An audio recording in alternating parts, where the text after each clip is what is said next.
God bless you all. Welcome to my friendly maths channel.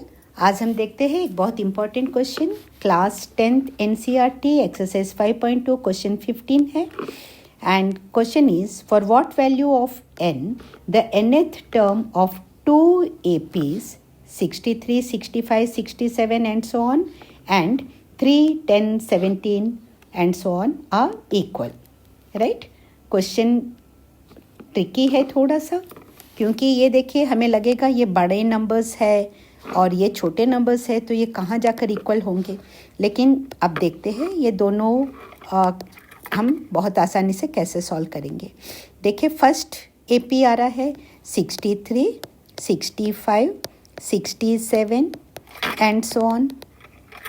Okay, तो यहाँ पर है हमारे पास A that is equal to first term है A is equal to 63। Okay, and then common difference next आता है। हमें चाहिए होता है कॉमन डिफरेंस। कभी भी किसी भी अर्थमेटिक प्रोग्रेशंस में जब आप सॉल्व करोगे, ये जब आपको पता चल जाएगा common difference that is D। And D क्या है, A2 कैसे कैलकुलेट करोगे, A2 माइनस A1 है। जस्ट ब्रशअप के लिए बता रही हूँ, जिन बच्चों को कन्फ्यूजन हो रहा है उनके लिए, जिनको नहीं है well and good. So A2 minus A1 that is equal to 65 minus 63 that is equal to 2 है। राइट, अब हमें nth टर्म कैसे निकालेंगे हम। nth टर्म के लिए that is equal to an is equal to first term plus n means number of terms minus 1 into common difference d। ये हो गया।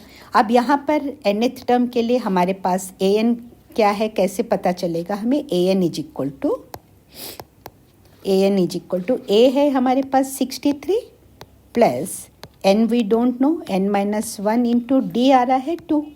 इतनी अवेलेबिलिटी है हमारे पास। ओके, सो दैट इसको हम an इज इक्वल टू क्या हो जाएगा 63 प्लस 2n माइनस 2। ओके, यहाँ ध्यान देने वाली बात है 2 into n 2n and 2 into minus 1 minus 2। Right, so an is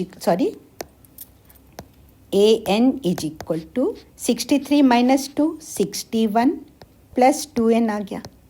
अब इसी तरह हम देखेंगे सेकेंड AP में भी। सेकेंड AP है हमारे पास 3, 10 एंड 17 गिवन है एंड सो ऑन है। राइट, सो यहाँ पर first term that is A is first term, सबसे पहला टर्म। A क्या है हमारे पास 3 है, A इज इक्वल टू 3। अब कॉमन डिफरेंस देखिए D, कॉमन डिफरेंस D कैसे निकालेंगे।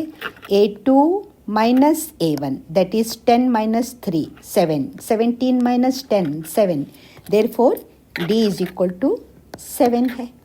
ओके, सो यहाँ पे nth term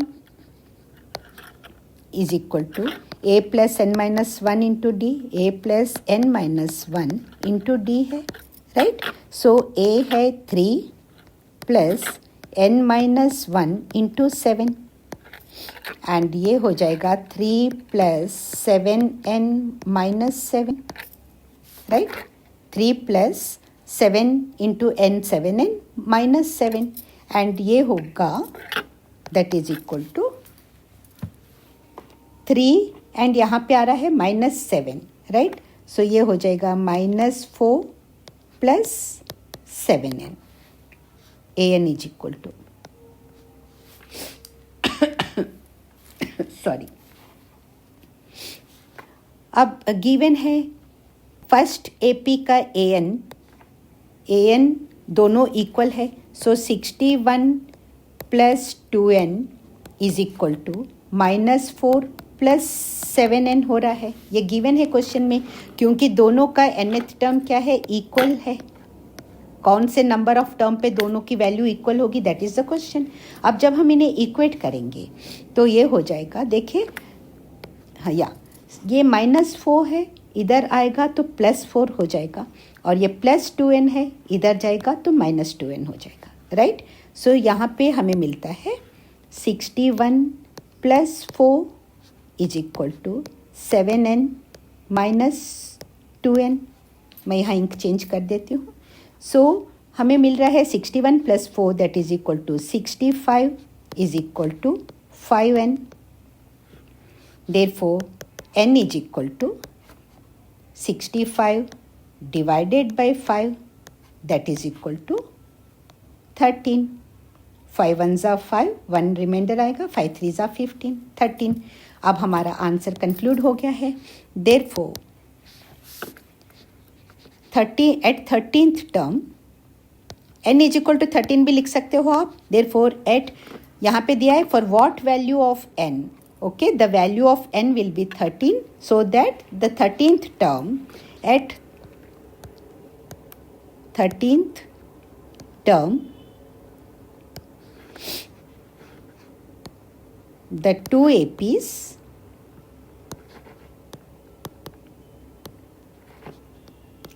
are equal. That's your answer. अगर ये पूरा आपको अच्छे से समझ में आ गया है तो प्लीज़ वीडियो को लाइक कीजिए और चैनल को सब्सक्राइब कीजिए सम मोर इंटरेस्टिंग क्वेश्चंस के लिए. Keep practising your maths and enjoy your maths.